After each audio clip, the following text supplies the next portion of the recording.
Democratic darling Alexandria Ocasio-Cortez has no problem touting her free-for-all socialist agenda to liberal outlets. But when Ben Shapiro offered her $10,000 to debate, she accused him of catcalling and refused. So what's her excuse now that conservative women are challenging her to the debate? Let's ask them. We have Kaya Jones, sits on the National Diversity Coalition for Trump, along with Turning Point USA Communications Director Candace Owens, and the conservative millennial CRTV host Allie, Beth Stuckey. All of you have challenged her to a debate. I've been reading all of your tweets.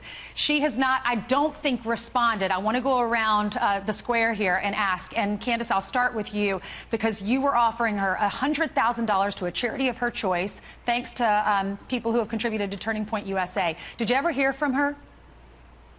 I did not hear from her, and this is not the first time that she's declined to debate me. She ignored a TV station which came forward and said that they would actually sponsor a conversation between the two of us. And I think that this indicates that she doesn't understand the platform upon which she stands for. It would make sense for her to want to come forward and defend her ideas, but of course her ideas do not make sense beyond on the paper, the utopian concepts that she preaches. So it's unfortunate, but I'm not surprised whatsoever. Yeah, she put herself in this ring. I thought maybe she's young, maybe she's not ready for a debate, but she did run for office and she was elected, so we need to hear her thoughts. Kaya, I know you asked her to debate her. You put on Twitter, can I please debate you? Did you ever hear from her? Not a penny, not a word. And, you know, I want her to debate at Politicon. You know, Politicon is going to be an open platform, very non-biased. So I was hoping that she would have responded, but nothing. Why do you think she didn't? I think she's scared to debate. I think that's the thing. The socialistic platform of the regime that she's thinking to bring into the American platform is just, I don't think she knows what she really is going to debate about. I think she's confused even. You know, some of the things she has said, she's not even sure about Nancy Pelosi, which is part of her team. Allie, Beth, you did that mock video over and you were hit for it. Why don't you think she's responding to you?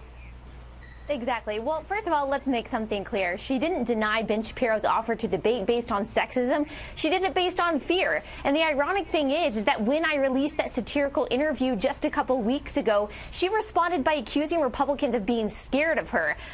Well, considering that she has ignored or denied all requests from conservative men and women to have a conversation about the pros and cons of socialism, I would say that it's not us that is scared of her. It is she that is scared of us. That's interesting, because Nancy Pelosi said that Republicans were scared of her, too, in that interview on NBC. All right, let's look at this poll. This is a Gallup poll that Democrats view socialism more positively than they do capitalism. Unbelievable. Look at those numbers. 57% of the Democrats that were polled, they said they liked socialism. 47% said they liked capitalism. Those numbers have changed. In 2016, more Dems liked the idea of capitalism than socialism. It's changed by 9 points. Why this change? Is it because of people like Alexandria Ocasio-Cortez? I'll start with you, Candace.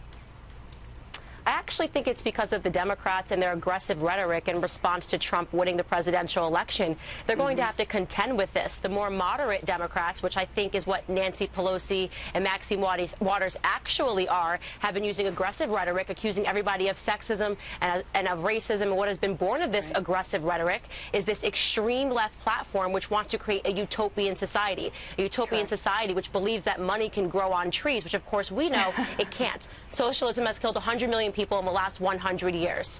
Yeah, do they not know what it's like to live in obviously they don't know what it's like to live in a socialist country, but we've had so many guests on, Kaya, that have told us what it's like, that these dictators kill their relatives. Do they just not know the correct definition? You have Paul Krugman in New York Times.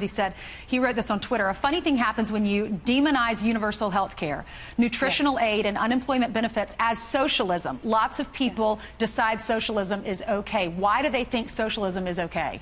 I think they think it's okay because they look at Canada and they see it works for there. You know, Canada has GST, PST tax. This is how they can fund all of their money growing on trees ideas, but it's not free. With every dime you spend in Canada, you're actually paying for all of those things. Lest we forget, these ideas of socialism is very anti what the foundation of America is about and very anti the platform that President Trump ran on.